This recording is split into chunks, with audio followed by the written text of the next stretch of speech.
Kadapa, Vontimitta జడ్పీటీసీకి process start అయిన తర్వాత Telugu Desam party అక్రమాలకు పాల్పడుతోంది. వైసీపీ నాయకుల మీద బైండోవర్ కేసులు పెడుతోంది. అక్రమ కేసులు పెడుతోంది.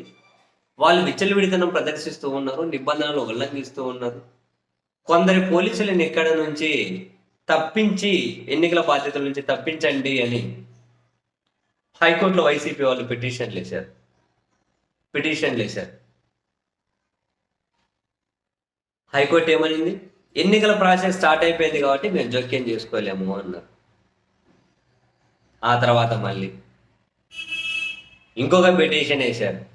వీళ్ళ అక్రమాలు దౌర్జన్యాలు చూపించుకుంటూ పోలీసు వాళ్ళు కొమ్ము కాస్తున్నారని చూపెట్టుకుంటూ ఎన్నికలు ప్రజాస్వామ్యబద్ధంగా జరగవు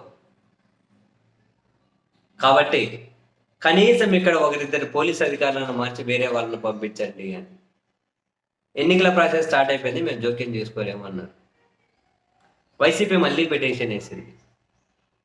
రాత్రికి రాత్రే పోలింగ్ బూత్లు ఇక్కడి నుంచి అక్కడి నుంచి ఇక్కడికి ఎట్లా మారుస్తారు? దానికి ఒక ప్రొసీజర్ ఉంటుంది. వాళ్ళు మార్చింది రాజ్యాంగ విరుద్ధము అని. ఎన్నికల ప్రాసెస్ స్టార్ట్ అయిపోయింది కాబట్టి మేము జోక్యం చేసుకోలేము అన్నారు. పోలింగ్ రోజు మళ్ళీ వైసీపీ పిటిషన్లు వేసింది.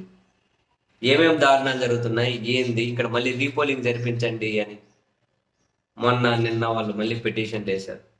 ఆ పిటిషన్లను ఈరోజు హైకోర్టు విచారించి ఎన్నికలు ముగిసి ఫలితాలను ప్రకటించేశారు కాబట్టి మేము జోక్యం చేసుకోలేము అన్నారు. ఒకవేళ అసలు ఎన్నికల ప్రాసెస్ మొదలవ్వకముందు ఏమైనా పిటిషన్లు వేసి ఉండింటే, ఏం మొదలవ్వకముందు ఇక్కడికి వచ్చి పిటిషన్లు ఎందుకు ఎత్తున్నారు? మేము గాల్లో ఊహాజనితం ఆధారంగా తీర్పులు ఇవ్వమంటారా మమ్మల్ని అని చెప్పి హైకోర్టు ఖచ్చితంగాను కదా. ముందే వేస్తే పిటిషన్లు ముందే ఎందుకు వేశారు అంటారు. తర్వాత అక్రమాలు జరిగేటప్పుడు వేస్తే ప్రాసెస్ స్టార్ట్ అయిపోయింది కదా మేము జోక్యం చేసుకోమంటారు. ఆధారాలన్నీ కనుక కళ్ళ ముందు పెట్టినా కూడా అయిపోయింది కదా ఇప్పుడు మేమేం జోక్యం చేసుకోలేము అంటారు.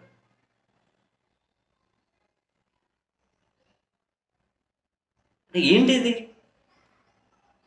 మీరు మరోవైపు సుప్రీంకోర్టులో అక్కడ కూడా చూడండి, ఎలక్షన్ కమిషన్ ఓట్ల దొంగతనానికి పాల్పడింది అని సుప్రీంకోర్టులో పిటిషన్లు వేస్తే ఎన్నికల వ్యవస్థలో మేము జోక్యం చేసుకోలేము,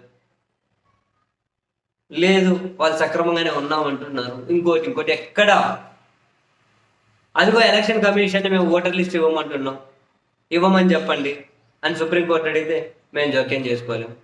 డిజిటల్ ఫార్మాట్లో ఓటర్ల డేటా ఇవ్వండి, మేము జోక్యం చేసుకోలేము. ఆ పోలింగ్ రోజు వీడియో ఫుటేజ్ ఇవ్వండి, మేము జోక్యం చేసుకోలేము. అంటే హైకోర్టు సుప్రీంకోర్టులు ఇంత బలహీనమా? హైకోర్టు సుప్రీంకోర్టు ఇంత బలహీనంగా ఉంటాయా? వీళ్ళకంటే ఎలక్షన్ కమిషన్ ఎంత పవర్ఫుల్లా? కళ్ళ ముందు ఆధారాలు ఉన్నాయి, కళ్ళ ముందు ఘోరాలు జరుగుతూ ఉన్నాయి. అటువంటప్పుడు పులిందల జడ్పీటీసీనో లేకపోతే ఏమంటారు మహదేవపురము ఎన్నికలు ఏదో ఒకటి కనీసం ఆ పోలింగ్ జరిగిన రోజు ఫుటేజ్ అని ఇవ్వమని అడగలేరా? జనరల్ ఎలక్షన్స్ అయిపోయి 6 నెలలు అయిపోయింది, అడగలేరు అనుకుందాం.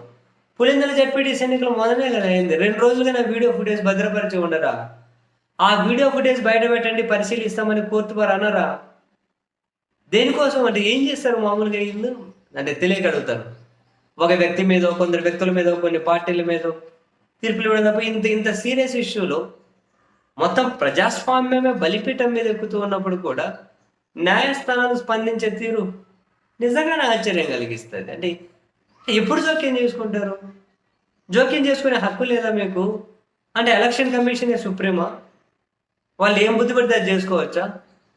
అవుననే అంటున్నాయి కదా కోర్టులు, అవుననే అంటున్నాయి. ఇంకా అట్లయితే ఎలక్షన్ కమిషన్ వాళ్ళకు ఏది బుద్ధి పడితే అది చేసుకోవచ్చు. దానికి ప్రజాస్వామ్యం అని ఎందుకు? రాజ్యాంగం అని ఎందుకు? మళ్ళీ దానికి ఒక ప్రొసీజర్ ఎందుకు? జగన్ చెప్పిన వాళ్ళు కొట్టుకోవాలి. ఇంకా లాస్ట్కు ఇవిడు గెలిస్తే వానికే పాలెగాలలాగా, రాజరికంలాగా, పాతకాలం లాగా యుద్ధాలు చేయాలి డైరెక్ట్. మరేమో ఈసీ ఏమో దొంగతనం చెప్తుంది ఓట్లు, న్యాయస్థానాలు ఏమో మేము జోక్యం చేసుకోలేమంటారు. ఇంకెవరు చేసుకోవాలి? ఏం పడవు.